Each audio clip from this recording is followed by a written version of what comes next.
Peluh bercucuran di dahi kecil kedua anak yang sedang bekerja. Mereka adalah kakak beradik. Mereka sedang bekerja menimba air di tengah terik matahari yang panas menyengat. Semenjak ayahnya meninggal seminggu yang lalu, mereka rela membanting tulang bekerja pada seorang Yahudi yang kaya raya tapi kikir dan kejam, demi membantu ibunya. Mereka terlahir di tengah-tengah kondisi keluarga yang miskin. Keduanya berwajah tampan dengan rambutnya yang ikal. Sang adik kondisi tubuhnya lebih lemah dan sakit-sakitan. Wajahnya cengkung tampak merah oleh panasnya udara padang pasir di bawah panas terik.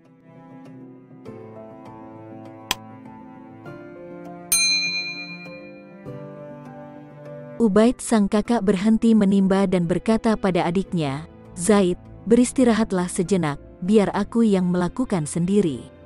Zaid tersenyum di antara wajahnya yang lelah. Dia menggelengkan kepala. "Tidak, nanti tuan kita marah seperti kemarin." Ubaid berusaha memujuk adiknya, "Tuan kita sedang pergi ke pasar. Lagipun kamu kan sudah bekerja keras dari pagi tadi. Beristirahatlah, pekerjaan ini sebentar lagi selesai." Akhirnya Zaid mau beristirahat. Dia berteduh di bawah sebatang pohon kurma. Tubuhnya memang selalu sakit-sakitan sejak ia lahir. Untung Ubaid adalah kakak yang baik dan sayang kepadanya.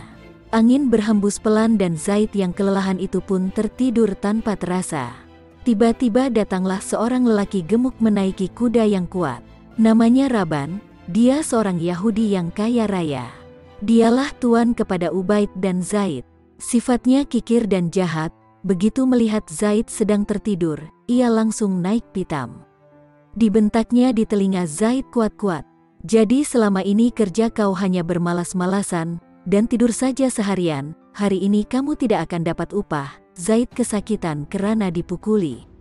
Oleh karena tidak sanggup melihat adiknya diperlakukan sebegitu, Ubaid segera berlari mendekati Zaid. "Jangan sakiti adikku tuan Raban yang baik," katanya menghibah.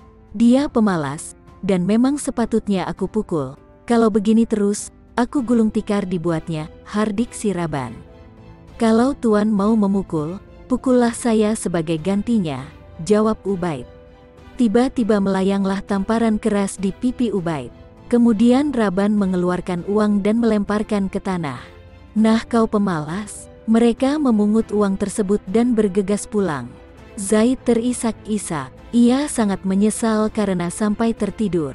Ia kasihan melihat Ubaid dipukuli juga, tapi ia lebih menyesal lagi, karena uang yang dibawanya pulang untuk ibunya sangat sedikit. "Ah, andai ayah belum meninggal, kehidupan kami tidak akan sesulit ini." Namun mereka masih merasa bangga, karena mereka mempunyai ibu yang sangat bijaksana. Betapapun sedih hatinya melihat nasib anak-anaknya, ia selalu tersenyum dan selalu membuat mereka bahagia, dan tidak bosan-bosannya senantiasa mengingatkan mereka bahwa sesungguhnya Allah selalu bersama orang-orang yang sabar. Setiap malam tiba mereka merasakan suatu kesepian yang panjang, mereka merasa malam-malam berikutnya pastilah akan berlalu seperti ini terus. Namun ternyata Allah tidak berlama-lama membiarkan mereka dalam kesedihan. Karena pada suatu malam datanglah tamu yang ternyata Paman Atib, adik kandung ibu mereka. Paman Atib itu seorang pemuda yang gagah dan terpelajar. Dia singgah untuk menjenguk kakak dan keponakannya. Kedatangan pamannya membawa kebahagiaan tersendiri, persis seperti cahaya bulan yang masuk dari celah-celah jendela ke rumah mereka. Selama beberapa hari mereka tidak perlu bekerja terlalu berat, karena Paman Atib bekerja membantu untuk memenuhi keperluan mereka berhari-hari.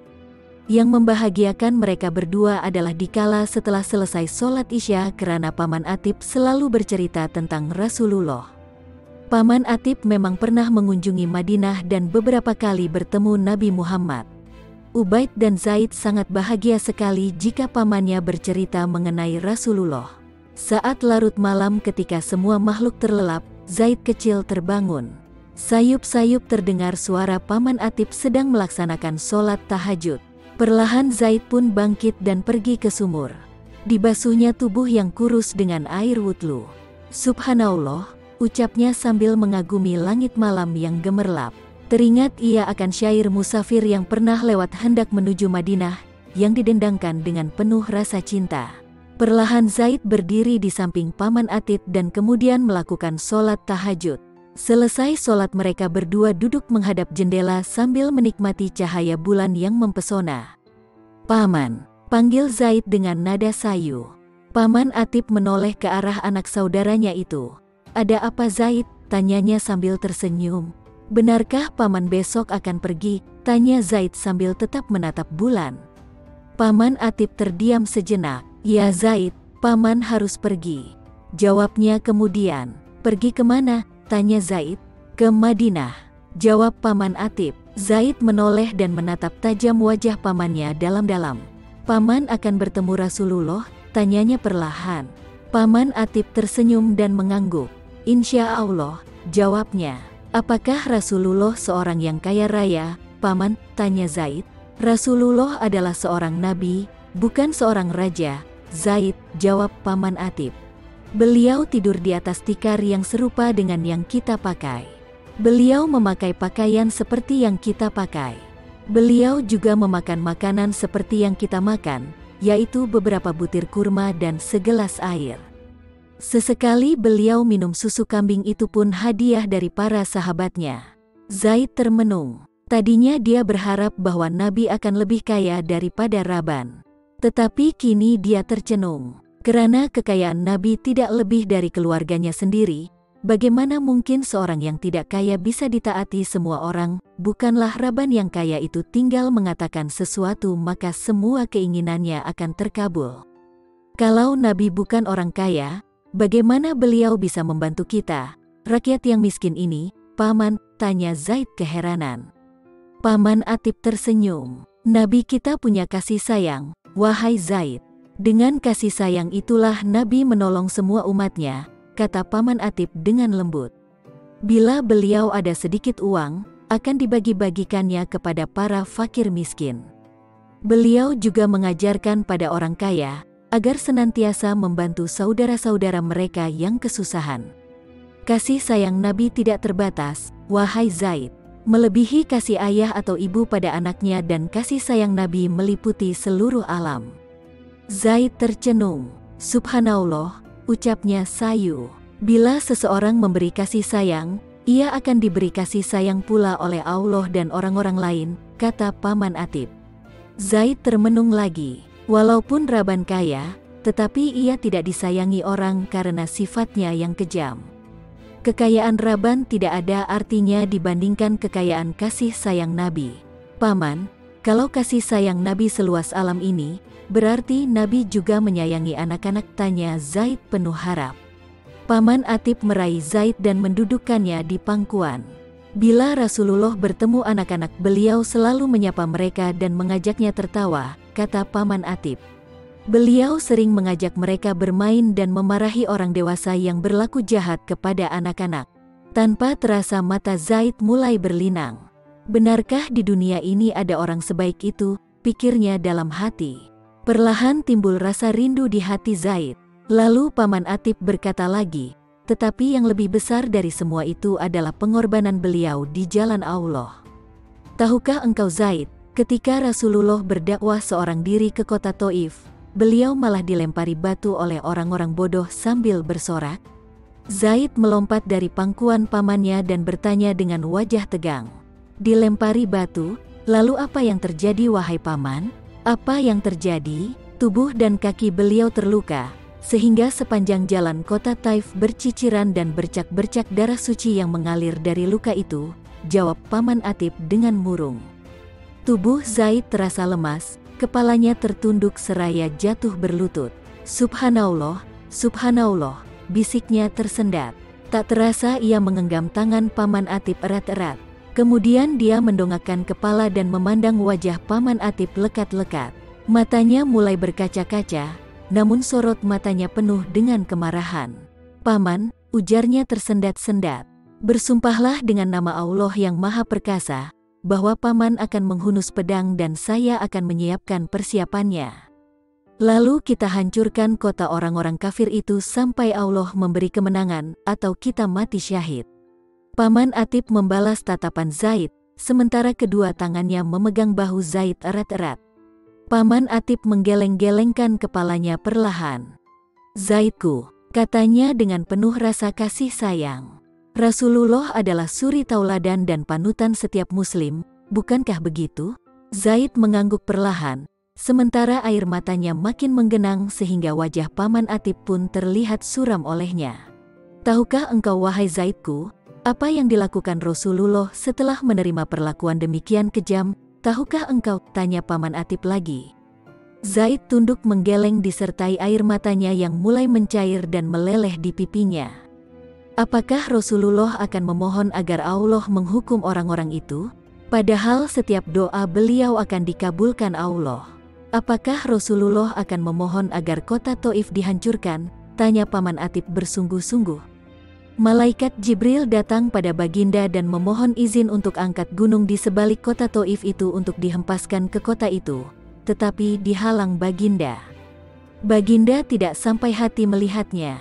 Lalu Jibril menyapu darah yang mengalir di kakinya tadi. Ternyata tidak wahai Zaid, tidak. Rasulullah malah memohon agar Allah memaafkan mereka semua. Zaid semakin terseduh-seduh karena terharu, berguncang tubuh mungil nan kurus itu.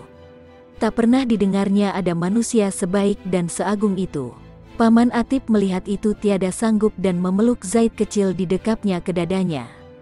Ia mengelus punggung Zaid sambil berbisik, dan setelah bertahun-tahun berlalu, akhirnya orang-orang Taif memeluk Islam. Orang yang dulu melempari Nabi dengan batu, kini telah menjadi panglima Nabi kita. Saudara dalam iman dan cinta. Semua itu berkat cinta dan kesabaran Nabi terhadap sesamanya. Dan kita harus meneladani beliau. Kamu paham kan Zaidku? Zaid tak kuasa menahan tangisnya. Hatinya semakin terjerat rindu dengan manusia seagung itu. "Paman," katanya dengan suara serak, "ajaklah aku bersamamu. Aku ingin menjaga Rasulullah agar tak ada orang yang dapat mencelakainya lagi." "Zaid," kata Paman Atib lagi sambil tersenyum, "kamu masih kecil dan perjalanan ke Madinah sangat jauh. Lagi pula yang harus kau jaga di sini adalah ibumu, ingatlah itu." Zaid menggeleng-gelengkan kepala. "Kak Ubaid dapat menjaga ibu di sini. Lagi pula aku tidak takut perjalanan jauh. Wahai Paman, biar kecil begini tubuhku tetapi aku masih kuat asalkan dapat berjumpa Rasulullah." Tak ada yang bisa memujuk Zaid untuk tetap tinggal. Kerinduannya untuk bertemu Rasulullah sudah sedemikian besarnya sehingga menyesakkan dada. Ibu Zaid yang bijaksana itu pun rela melepaskan kepergian Zaid. Ia melihat sorot mata Zaid begitu kuat untuk bertemu dan menjaga Rasulullah. Sang ibu sadar, meskipun Zaid masih kecil, tapi gunung sekalipun tak akan mampu menghalangi semangatnya. Akhirnya berangkatlah Zaid bersama Paman Atib ke Madinah. Selama perjalanan Zaid tidak pernah bermalas-malasan. Ia membantu mencari kayu bakar dan membuat makanan. Ia juga membantu memasang tali kekang unta dan menurunkan barang-barangnya. Pokoknya ia senang sekali. Siapa yang rajin, ia akan bahagia. Begitu selalu dikatakan ayahnya sebelum meninggal. Tak terasa setelah berhari-hari mereka melakukan perjalanan berat, sampailah mereka di pinggir kota Madinah. Hati Zaid begitu berbunga-bunga. Besok aku akan bertemu Rasulullah, pikirnya dengan hati berdebar-debar karena senang ia membayangkan dapat memeluk, mencium dan dibelai oleh Rasulullah. Malam itu Zaid tidak bisa tidur. Ia ingin matahari segera terbit, tetapi semua ia rasakan berputar terlalu lama. Keesokan harinya mereka memasuki Madinah. Namun suasana Madinah diliputi awan mendung. Di mana-mana terlihat kesedihan. Kaum wanita maupun laki-laki terlihat terisak-isak, dan wajah mereka menampakkan kesedihan yang menggambarkan seakan-akan ada sesuatu kejadian yang belum pernah terjadi. Bertanyalah Paman Atib kepada mereka, "Wahai saudaraku, ada apa gerangan? Kenapa seisi Madinah terlihat berduka?" "Nabi telah wafat," jawab para sahabat. Innalillahi. Dada Zaid tiba-tiba terasa sesak mendengarnya. Seorang nabi sekaligus ayah mereka, seorang pemimpin sekaligus sahabat mereka telah tiada. Siapa takkan hancur hati, bahkan pelepah-pelepah kurma pun merunduk, sementara angin pun tidak bertiup. Seluruh alam benar-benar berduka. Zaid tak dapat menahan rindu, berita tersebut seakan langsung membuatnya lemas. Tiba-tiba semua perjalanan jauh yang tak terasa itu datang kembali. Tiba-tiba semua penyakit yang diderita dulu kini mencengkeram kembali. Malam itu Zaid jatuh sakit. Tubuhnya menggigil kedinginan. Paman Atib berjaga semalaman.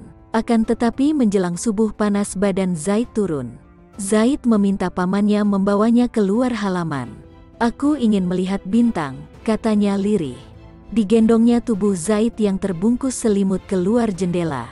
Dibawanya Zaid hingga ke sebuah bukit, supaya Zaid dapat memandang bintang sepuasnya. "Paman," ucap Zaid sayu.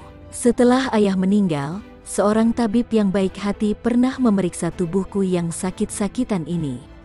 Kata tabib hidupku hanya tinggal beberapa bulan lagi. Yang tahu hal ini hanya Kak Ubaid. Ibu tidak kami beritahu karena takut beliau sedih." Ia menghela nafasnya dalam-dalam. "Selama perjalanan aku berusaha menahan semua sakit agar bisa bertemu Rasulullah. Tetapi Allah berkehendak agar kami bertemu di tempat yang lebih indah dari dunia ini." "Betul kan, Paman?" Paman Atib mengangguk perlahan sambil mendekap tubuh Zaid. Tak terasa air mata mengalir di pipi Paman Atib. Sayup-sayup seolah terdengar suara syair musafir. "Tiada lagi indah bintang-bintang di langit, kerana bintang yang terindah telah tiada. Tiada lagi sejuk cahaya bulan, karena cahaya tersejuk telah tiada. Ya Muhammad, penuh rinduku datangi kota ini. Namun kau biarkan aku sendiri, menunggu di dunia fana ini. Ya Muhammad, kalaupun tak kujumpai engkau di sini, janganlah kau palingkan wajah dariku. Bila kita bertemu suatu saat, di akhirat nanti." Zaid tersenyum, dan berkata pada pamannya, "Paman, apakah dengar suara syair itu?" "Iya Zaid," jawab Paman Atib. Tak lama sorot matanya perlahan-lahan terkatup, dan tertutup selamanya. Ia telah kembali ke pangkuan Allah, Sang Maha Pencipta. "Innalillahi, selamat jalan Zaidku. Sampaikan salam paman buat Rasulullah," bisik Paman Atib penuh kehibaan. Angin malam berhembus perlahan seolah-olah berkata, "Alangkah berbahagianya orang-orang beriman. Mereka bersaudara di dunia dan bersaudara di akhirat. Apakah kita mampu seperti Sayyidina Zaid yang kecil tapi mempunyai cinta hakiki pada baginda? Semoga Allah merahmati beliau. Dan semoga kita yang mendengarkan kisah ini, bertambah cinta kepada Rasulullah, bertambah kerinduan, lalu diberi kenikmatan untuk bersama beliau nanti di akhirat. Amin.